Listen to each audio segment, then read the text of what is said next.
தொட்டால் மட்டும் தெரியுற மாதிரி எனக்கு தெரிய ஆரம்பிச்சு. பர்த்டே ஃபோட்டோ கூட நான் எதுவுமே சொல்லவே இல்லை. ஹலோ ஃப்ரெண்ட்ஸ், எல்லோரும் சரிங்களா? மத்தியானம் good afternoon. Welcome to Hema Rama family vlog channel. Okay, இன்றைக்கி வந்து நாங்கள் ஆல்ரெடி அன்றைக்கி ஒரு வீடியோ போட்டிருந்தோம்ல, ஒரு 2 days பிஃபோர் ஒரு வீடியோ போட்டிருந்தோம். எதுக்காக நாங்கள் யூடியூப்க்கு வந்தோம் அப்படிங்கிறது, ரொம்ப ஸ்ட்ரெஸ்ஸாக தான் வந்தோம், அதெல்லாம் சொன்னேன் உங்களுக்கு. ஸோ அதை பார்த்தீங்கன்னா இதோட கண்டினியூட்டி உங்களுக்கு புரியும். என்னாச்சுன்னா கோவிட் வந்தது இல்லையா, எல்லாருக்குமே அப்போ வந்து ரொம்ப கஷ்டமான ஒரு சுச்சுவேஷன் தானே. எல்லாருமே ஹேண்டில் பண்ணாங்க, ஃபினான்ஷியலாக, ஹெல்த் வைஸாக, அந்த மாதிரி நிறைய பிரச்சனைகள். எங்கள் ஃபேமிலியில் எல்லாருக்குமே கோவிட் வந்துச்சு. எனக்கு, அம்மாவுக்கு, ஹஸ்பண்டுக்கு, குழந்தைங்களுக்கு எல்லாருக்குமே வந்துச்சு. அதில் நான் தான் குவாரண்டைனில் ரொம்ப நாள் இருந்தேன். 15 days. 15 days நான் வீட்லேயே இல்லை. ஆக்சுவலி வீட்லேயே ஒரு 5 days ஃபீவர் இருந்தது.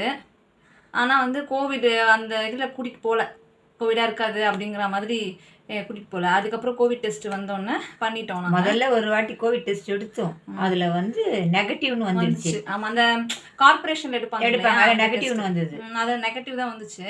இருந்தாலும் எனக்கு சிம்டம்ஸ்லாம் இருந்துச்சு. ஸோ அதனால் நாங்கள் போயிட்டு திருப்பியும் ப்ரைவேட்டில் எடுத்தோம், ஒரு ஹாஸ்பிட்டல் எடுத்தோம். அங்கே அன்றைக்கி நைட்டு வந்துச்சு, இந்த மாதிரி கோவிட்னு கன்ஃபார்மாக வந்துச்சு. அது வந்த பிறகு நான் நம்ம சென்னையில் ஓமந்தூர் இருக்காங்க இல்லையா, ஓமந்தூர் ஹாஸ்பிட்டல், அங்கே போயிட்டு நானே போயிட்டேன். ஏன்னா நைட் டைம் ஆம்புலன்ஸ் எல்லாம் பிக்கப் பண்ணிட்டுலாம் போகாது. அப்போ என்ன ஆயிடுச்சுன்னா, ஹஸ்பண்டுக்கும் கோவிட் சொல்லிட்டு அவரை கூட்டிகிட்டு போயிட்டாங்க மத்தியானமே. அது அப்படி இல்லை, கார்பரேஷன் கவர்மெண்ட் மூலியமா கோவிட் அப்படின்னு கன்ஃபார்ம் ஆனவங்க வீட்டில் கூட்டிட்டு போயிட்டாங்க. ஆமாம், இப்போ இவங்களுக்கு கவர்மெண்ட்ல எடுத்தது ரிசல்ட் நெகட்டிவ். அது கழிச்சு திருப்பி நாங்கள் அது இதுவாக இருக்கு சொல்லிட்டு மறுநாளே கொடுத்தோம் வேற இடத்துல.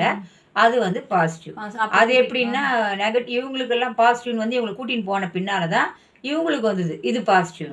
அப்போ வீட்டில் யாரும் இல்லை, இன்ஃபர்மேஷன் கொடுக்க முடியாது, ஏன்னா கவர்மெண்ட்டுக்கு தெரியாது வெளியில் எடுத்ததுனால. அப்போ வாலண்டியாக நம்மளே போய் சேர்ந்துக்கிற மாதிரி தான் அதெல்லாம் எடுத்துகிட்டு போனோம். ஏன்னா வீட்டில் அம்மா குழந்தைங்களாம் இருக்காங்கல்ல, அப்போ எங்களுக்கெல்லாம் தரல. அப்போ எங்களுக்கெல்லாம் எதுவுமே டெஸ்ட்டுக்கெல்லாம் எடுக்கல, யாருக்கும் அஃபெக்ட் ஆகலைன்றது எங்களோட இது.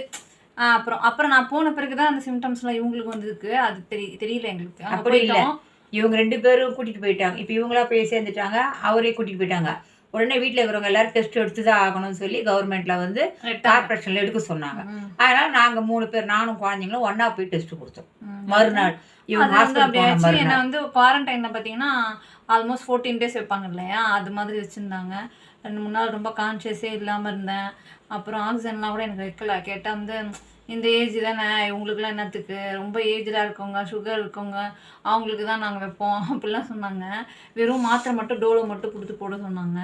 அதுக்கப்புறம் ஒரு சென்டரில் கொண்டு போய் வச்சுருந்தாங்க. அங்கே ஒரு 3-4 நாள் ஃபீவர், பயங்கர ஃபீவர். எனக்கு ஒன்றுமே தெரியல, எனக்கு சுற்றி நடக்கிறாங்க எல்லாமே எனக்கு தெரியுது. அதனால் என்னால் எழுந்து ஆக்டிவாக பண்ண முடியல. ஒரு மாதிரி படுத்துகிட்டே இருப்பேன். அவங்க சாப்பாடெல்லாம் பக்கத்தில் வச்சுட்டு போயிடுவாங்க, இட்லி அந்த மாதிரி கொண்டு வச்சு, ப்ரெட்டு அந்த மாதிரி. நானாக எழுந்து ஒரே ஒரு இட்லி எப்படி மயக்கத்தில் சாப்பிட்றேன்னு தெரியல, சாப்பிட்டுட்டு மாத்திரை, அந்த டோலோலாம் வச்சுருப்பாங்க, ஏதோ மாத்திரைங்க, அது என்ன மாத்திரை கூட தெரியாது, எல்லாத்தையும் போட்டு திருப்பி அப்படியே படுத்துருவேன். அந்த அளவுக்கு மோசமான சுச்சுவேஷனில் தான் இருந்தேன். அதெல்லாம் முடிஞ்சிச்சா, சரி எல்லாம் முடிஞ்சிருச்சு, நம்ம அப்பாடா இது கோவிட்லாம் இல்லை, வீட்டுக்கு வந்துட்டு கொஞ்சம் 2-3 மாதம் ஆனால் அதோட அந்த வீக்னஸ் இருந்துச்சு உடம்புல, அந்த வீக்னஸ் இருந்துகிட்டே இருந்தது. அதுக்கப்புறம் சரி ஓகே, கோவிட் வந்தப்போ எல்லாருக்குமே ஜாப் போயிடுச்சு, ஃபினான்ஷியல் ப்ராப்ளம் அந்த மாதிரிலாம் இருந்தது இல்லையா. அப்போ என்ன ஆயிடுச்சுன்னா, சரி வேலைக்கு போகலாம், வீட்டுக்கு சப்போர்ட் பண்ணலாம் அப்படின்னு சொல்லிட்டு ஒரு இடத்துக்கு வேலைக்கும் ஜாயின் பண்ணிவிட்டு ஆல்மோஸ்ட் 8-9 month, 8லேருந்து 9 மாதம் வேலைக்கு போயிட்டுருக்கேன். நல்லா தான் போயிட்டு இருந்துச்சு, ஒன்றும் பிரச்சனைலாம் இல்லை. நார்மலாக எல்லாருக்கும் போகிற மாதிரி போகிறது, ரொட்டீன் ஒர்க்கு அப்படி போயிட்டு இருந்தது. அதுக்கப்புறம் எப்பயும் போல் நாங்கள் போயிட்டுருக்கோம். அந்த டைமில் தான் பார்த்திங்கன்னா இந்த மாதிரி கொஞ்சம் ஹெல்த் இஷ்யூஸ் வர்றது அந்த மாதிரிலாம் இருந்தது. இது என்னன்னு பார்த்தா, ஒரு சின்னதாக ஒரு கட்டி மாதிரி, நெறிக்கட்டி சொல்லுவாங்க இல்லையா, அந்த மாதிரி ஒரு கட்டி மட்டும் வந்துச்சு. இது நான் கோவிட் அப்போவே ஒரு 2 month கழித்து எனக்கு சில செஸ்ட் பெயின்லாம் இருந்தது. அப்போ போனேன் நான், என்னவா இருக்கும், ஏன் நமக்கு இப்படி இருக்குது, நம்ம இன்னும் ஃபிட்டாக இல்லை அப்படின்னு சொல்லிட்டு போயிட்டு பார்த்தப்போ ஒரு சிடி எடுத்தாங்க. சிடியில் தெரியும் கோவிட் இருந்தான்ற ஒரு ஸ்டேட்மெண்ட்டெல்லாம் சிடியில் எடுத்தாங்க இல்லையா, அந்த டைம் அப்போ போய் எடுத்தப்போ என்ன சொன்னாங்க, இந்த மாதிரி அதை கோவிட்லாம் இல்லை, உங்களுக்கு கிளியர் ஆகிடுச்சு அப்படின்னாங்க. ஆனால் அந்த ரிப்போர்ட்டில் நான் சில விஷயங்கள் படித்து அப்போயே எனக்கு ஒரு மாதிரி தான் இருந்தது. என்ன இது என்னென்னோ போட்டிருக்கு சொல்லிட்டு நான் அங்கே இருக்கிற டாக்டர்கிட்ட கேட்டேன், இது என்னது அப்படி சொன்னால், அது ஒன்றும் இல்லை, உங்களுக்கு லங் ரொம்ப அஃபெக்ட் ஆகிருக்கு கோவிட் அதனால் அவங்களுக்கு வந்து அந்த மாதிரி இருக்குது அப்படி சொல்லிட்டு. இப்போ நான் நெறி கட்டி சொன்னேன் இல்லைங்களா, இது வந்து நம்ம உடம்புல ஃபுல்லாகவே இருக்கும், நெறி இருக்கும் அங்கங்கே. ஸோ எனக்கு வந்து பார்த்திங்கன்னா அண்டர் ஆர்மில் வந்து ஒரு டெபாசிட் மாதிரி நிறைய நெறி வந்து அங்கே ஃபார்ம் ஆகிருக்குங்கிறது அந்த ரிப்போர்ட்டில் இருந்துச்சு, சிடி ரிப்போர்ட்டில்.